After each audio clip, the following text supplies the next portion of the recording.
ఈరోజు మా ఇంట్లో వచ్చేసి అటుకుల చుడువ తయారు చేస్తున్నానండి. ముందుగా ఒక ప్యాన్ తీసుకొని అందులో అటుకులు వేసుకొని డ్రై రోస్ట్ చేసుకుంటున్నాను. ఇందులో నేను ఎలాంటి ఆయిల్ యూజ్ చేయలేదండి. ఒక 2 మినిట్స్ రోస్ట్ చేసుకొని పక్కన పెట్టేసుకుంటున్నానండి. ప్యాన్లో కొద్దిగా ఆయిల్ వేడి చేసుకున్నాను. ఇప్పుడు కచ్చపచ్చగా దంచి పెట్టుకున్న వెల్లుల్లి వేసుకున్నానండి. నెక్స్ట్ కొన్ని పల్లీలు,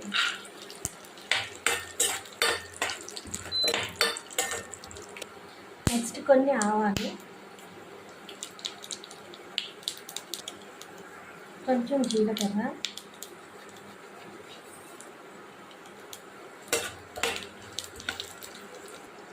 రెండు ఎండుమిర్చి,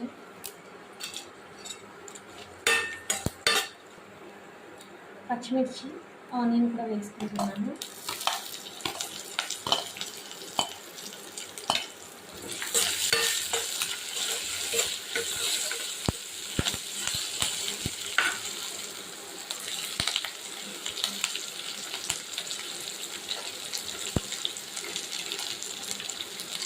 నాకైతే ఆనియన్ చుడువ అంటే ఇష్టమండి, అందుకే నేను ఎక్కువగా ఆనియన్ చుడువ చేస్తూ ఉంటాను. ఆనియన్స్ వేగిపోయాయండి. ఇప్పుడు కొంచెం పసుపు వేసుకుంటున్నాను.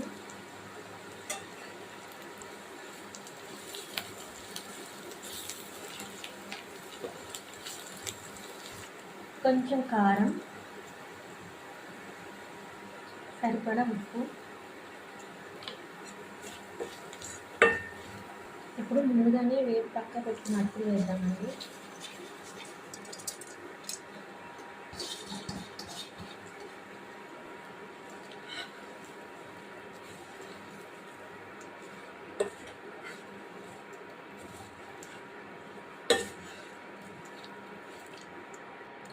యాక్చువల్గా ఇది పిల్లల్ని దృష్టిలో పెట్టుకొని చేయలేదండి. మాకు ఇక్కడ అస్సాంలో బాగా వర్షాలు పడుతున్నాయి, అందుకని కొంచెం స్పైసీగా ఉంటుందనేసి కొంచెం కారం ఎక్కువగా వేసుకొని చేశానండి.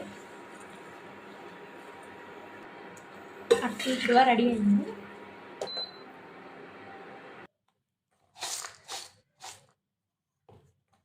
మన అటుకుల చుడువ రెడీ.